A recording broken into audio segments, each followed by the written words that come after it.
bino bonso bandeko balandi ya Congo Suisse télévision nga Mariana Tabunaza na esengo mingi ya ko présenter bino émission na bino chronique de star auto ya mbaka ba star balanga nzembo ba star ya cinéma tout consort ba nyonso oyo balingaka biso en tout cas chronique de star émission na bino lelo na embeli bino par cœur Patricia par cœur oyo azali porte-parole ya Riss Matadier to kobeta masolo en tout cas ya le président Riss Matadier. Mais avant Nayamba invité Nanga pour lelo, j'ai dit merci beaucoup à Eric Monstre, j'ai dit merci beaucoup à mon président John Simao, j'ai dit merci beaucoup à Eric Lacasse en direct à Suisse, j'ai dit merci beaucoup à tous ceux qui m'aiment na ba ope balinganga te Mariana Tabalela bino mingi en tout cas na lingata on botinda ba message ba critique na bino en tout cas ça ira bien.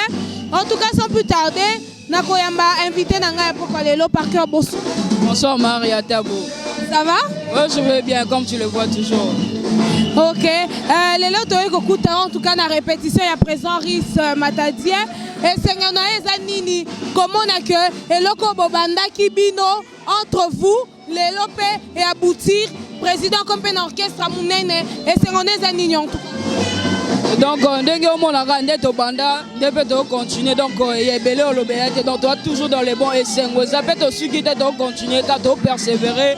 Na makambo onyo surtout dans nos posa donc et ya nyo surtout ya malé mais biso to boy mbang bang donc longa malé bébé bat ba mona ba art hein to lo ba trop de mais do mona na ba art ba action bilili ezole kana TV par ci par là donc monde entier zo mona donc elle reste de self made donc on ça la makambo bien Congo mobimbe mona monde entier donc il y a pas de fier de lui. Voilà, en tout cas, on s'en a bien en tout cas, mais il y a la Congo Suisse Télévision depuis Riss Matadier à Sali Groupe Naye, ça fait déjà combien d'années, combien de mois, combien de semaines? Bon, c'est pas encore des années. C'est pas encore des années. Moi, donc, dès que j'ai un orchestre, la biso au moment où musicien, donc quitté à Moutouté. Donc, plein de formations, toujours formé. C'est même pas une année. Même quand moi je ça le moto qui est plus ou moins 6 mois. Donc non, Zambazo ça la hala ça la bonne elle respect pour la vision tout toujours persévérer quand ramener très bien. Donc toi en pleine formation peut toujours évoluer dans formation. Vision oh mon nom et aba fruit na biso moto loni peto to boti sabanzete to bambuma peto comme au buka kala minte to buka. Donc on bien ça. OK. Donc jusque là vous recrutez encore. Si les lobos recrutés, vous avez un musicien, une danseuse, tout comme ça? Si, bien sûr, bah soliste bien, bah chanteur bien, bah danseuse bien, bah pour ça côté pas elle Rice. Donc boya, doit venir la poste la bino, peut-être l'exabino talon la biso, bon on l'appelle talon la biso, hein. Vous avez fier, il y a makambo elle Rice au sala quoi, hein. Et ça bon parce que elle Rice au sala makambo de où dans la mouton, ça là on a sentimenté, en sagnote et où dans la mouton donc baya bamona makambo e salama donc baya benda to l'exa bango pe to l'exa volonté ba l'exa pe volonté musala bango pe to pesa bango obiso to ko pesa donc ba l'exa volonté musala mais banda bobandi orchestre nabino d'abord comme orchestre est-ce que vous avez un combat orchestre? Et non, tu sali orchestre, tu sali combat et orchestre, tu as elle reste self-made. Voilà, non, vous avez la communauté alors, banda construire orchestre on a binoti lelo. Est-ce que vous avez déjà combien de chansons, combien de titres? Est-ce que vous avez déjà album? Bon, on n'a pas encore fait des albums, on n'a que 5 chansons. On a marché, tout le monde l'en consomme. En Afrique, à Moja. Dans un Sony, elle reste à personne qui chante, c'est pas ma musicienne et Bayemba. Takaka a bandi sigalobité, a kangela bon muté, matapia bon chance, bon peut Bayemba la bateau, mon manzela, mon rodon. Elle a sa fierté, et en plus, featuring n'a pas de fois, donc je lui salue là où il est, de bonnes choses. En plus, avec Avril, artiste kenyenne, donc dans les featuring, donc Tokos encore. Donc, dans le club d'Engele, je sais que Yomoromona, donc. Bamakamnyo surtout elle est bien, toujours sous paradoxe, il y a danger sous première chanson na biso donc makambo mais album ezoya mais ba proposition est belé ba concert est mingi pas elle reste takaka moi na mukela ba ngenge na hein ba ngenge ne ba balinga ba tout fango mingi mais ba ngenge ne zo déjà donc bamakambo est belé tout ça là donc dès toi bongo mo la boto na préparation concert na ma tête donc na mabele mame hein, mabele mabe ya matadien risque matadien donc un concert le 21 juillet et juin plutôt tout ça la concert to ningisa mabele taka ya banka hein bokiti va se sentir donc yango wana nde toke do sala donc préparation mingi to ça yango wana donc c'est un peu ça.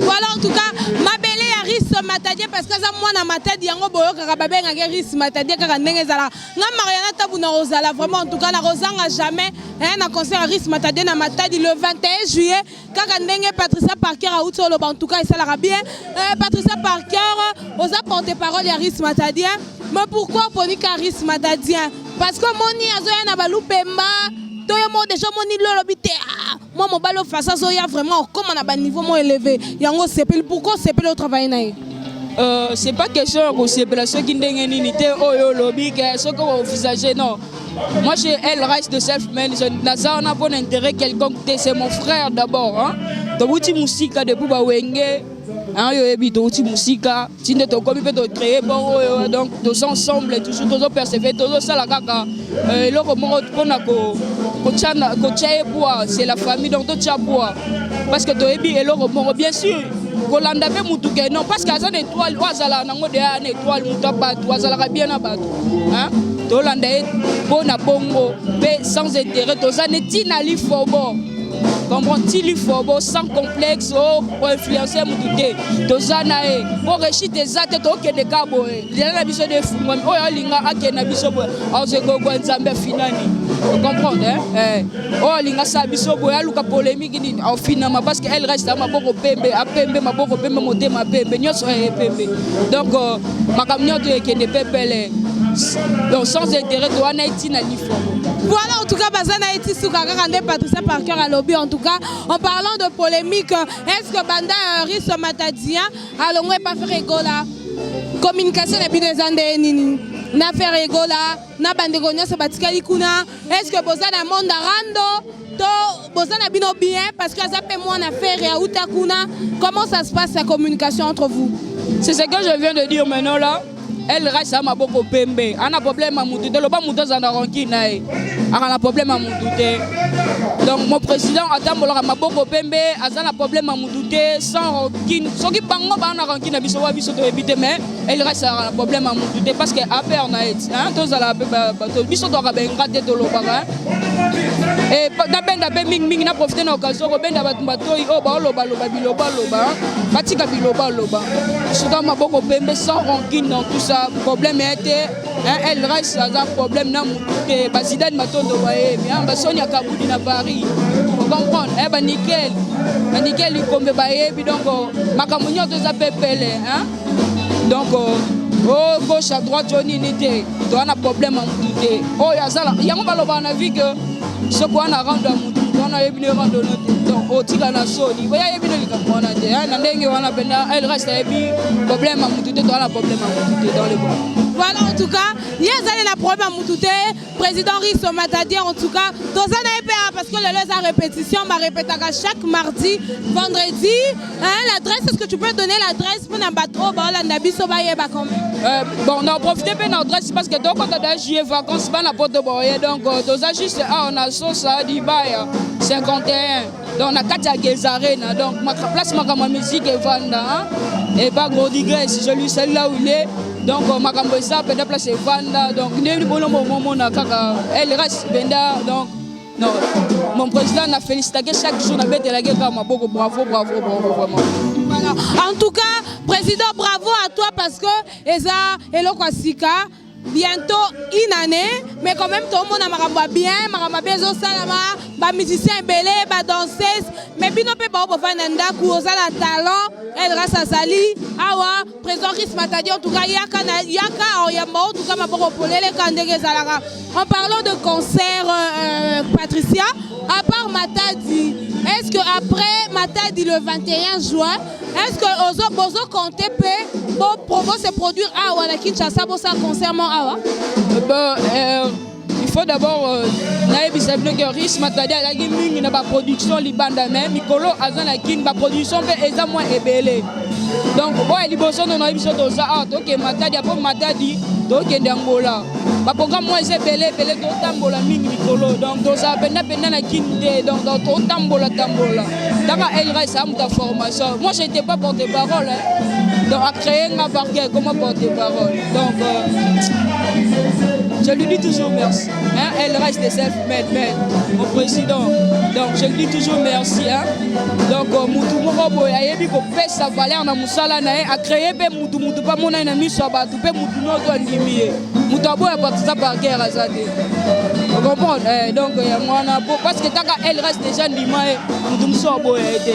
Donc a créé à la Kissi. Donc il y a moi aussi la Bissonion. Vous comprenez? La Bissonion.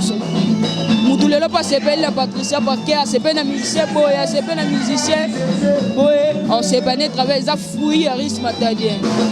Donc on accepte on est gars et musique, à ça la musique n'a pas frontière, et ça est à Makila. Vous comprenez? Donc la production c'est belé et ça vraiment est belé. Donc pour l'instant tous en ouais Matadi, après Matadi Angola et en plus on a Kintos on a pas production, moi on a pas kermesse, moi belé. Mais je vais t'appeler pour te donner des programmes auto sala surtout et les bien Achis Lumingo donc là c'est vraiment mon frère hein Fallon Sol en Angola donc bango nyoto bolanda biso na Angola donc Angola inda Matadi good n'en parle même pas parce que on est en dégâts tout le monde va craquer et ça tient taka mabele mamé à part mabele mamé donc tout le monde na Afrique awa elle reste bête na Kenya. Mon avis, vous sentez qu'il vivacité na Kenya, hein, avec le monde entier, hein, aussi béton plein. Non, loba.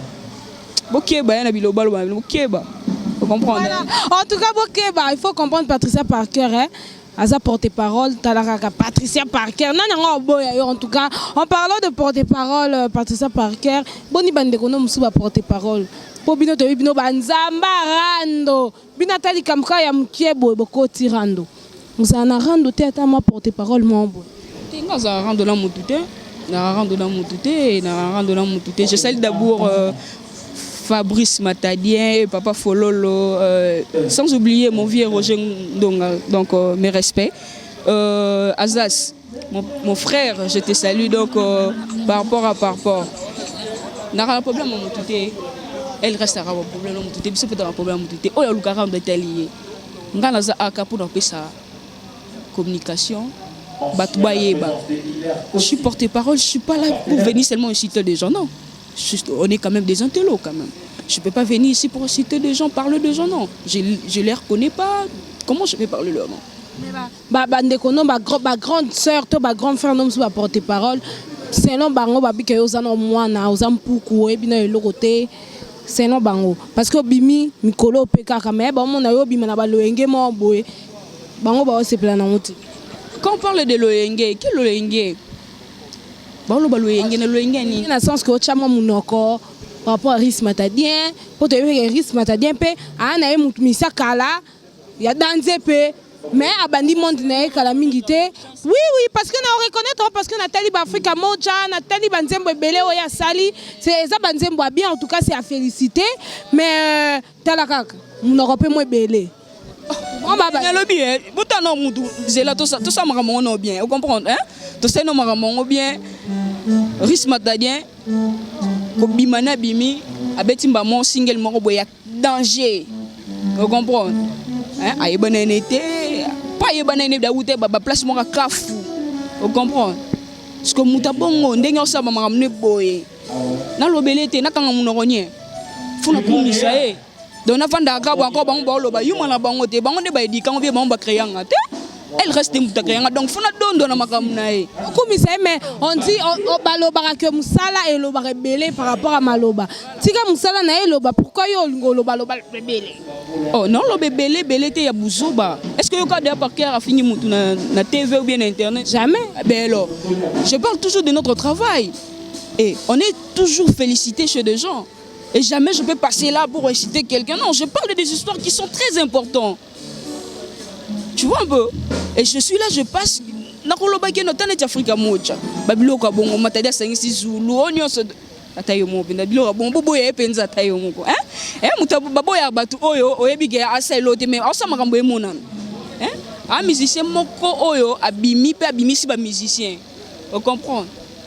Abimi pe ma musicien a jaloux na musicien ata mon côté donc on samaga munae pour otambu sango po baba flair nae to loni to bambumbe bande obima obimisa moko on comprend ya ba tout mon côté ke ko ba leader mususu kanyi musicien o kanyele po nini asa ona po fula o kangae parce que non bakanga mutu o le mususu avo bimisa obimisi akoyo sosoni sko tant musicien o créer mutu moko boye o sa musala bien o kange po ensemble ça n'est bien oyemba bien au CNP chanson boye mbi bien bat bandimi est-ce qu'on kangé les poani bakanga bongote bakanga muto ke yo sanga soni sona sel boy mais obimisa muto ok non te lelo tanga zate oyemba un voyage de concert na bité petit au oyemba parce que est fruit na on comprend oui ça pour na son d'unité. Voilà, en tout cas, il y a un monté mamalamu, papa social, kande babenga batamita malamu, zane bien abimisa na batu, karandenge zalarma. Parlons de single nini oh ya libosoris matadia bimisa. Comme au titre non? Kitoko, beautiful en anglais, à ça qu'on a avril.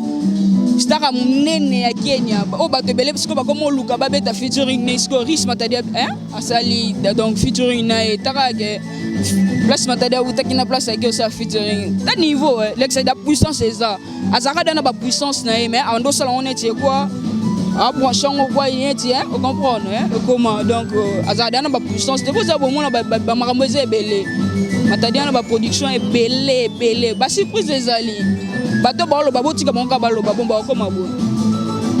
En tout cas, on dit que la bouche bée, tu es. Oh, moi je te le dis. Dans on sentit ba instrumental le beta ba doulo beto. Donc mutu moko te matadien abimisi tege wazu ya mutu jamais. Donc abana bango debi. Donc Alexis bango nyonso tout ouais. Ato ebi ke beta rata ton. Il y a comme matadien Alexis beta din. On comprend Voilà donc Azapé professeur quoi. Bien sûr.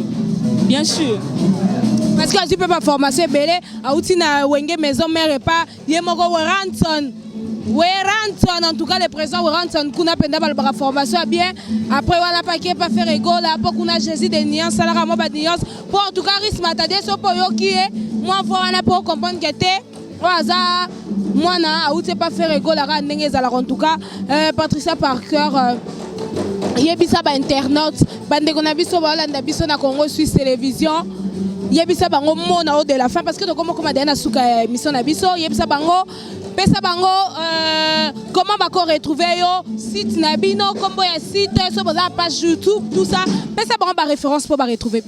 D'accord, pour nous retrouver donc au quotidien surtout Facebook El Rice de Self Made Man, YouTube c'est toujours El Rice.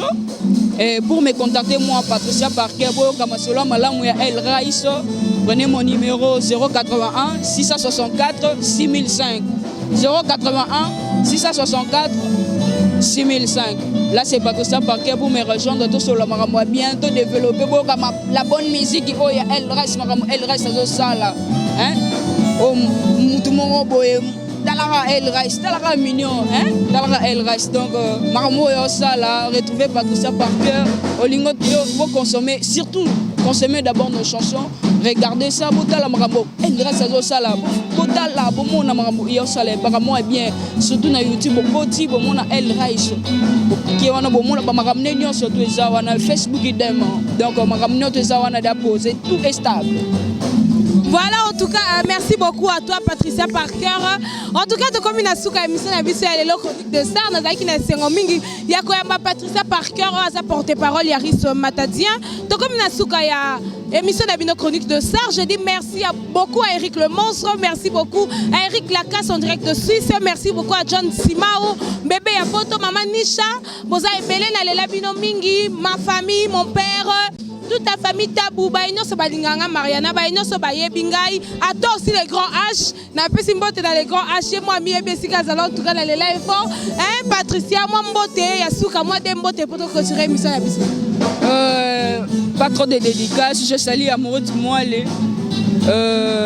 je salue aussi Rihanna Solé, Fallon Solé, Bovik Solé, là c'est mon grand frère qui est pasteur, hein, mais je lui salue parce que Tara ma bonne, elle est belle, ça la bien. Nickel Ikombe, Je te salue, hein. Jocel, mon vieux Nabaré, je vous salue. Donc, sans oublier Ion Spin, le Momotema Achis Lumingo. Donc, je vous salue là où vous êtes. Donc, bah, gros bisous, je vous aime beaucoup, beaucoup, beaucoup, beaucoup, beaucoup, beaucoup. Voilà, en tout cas, merci beaucoup à toi, Patricia Parker. Donc, comme il a souka émission Nabino, Tokutani à la prochaine. Votre qu'elle a toujours scotché. Abonnez-vous massivement. Congo 6 Télévision, votre chaîne OEP Sarabino, information et solo. Eric le monstre, Mobile Amandefou, en tout cas. Mote ya baenyo so balingaranga na ba balingaranga te. Tokutani à la prochaine. Bisous.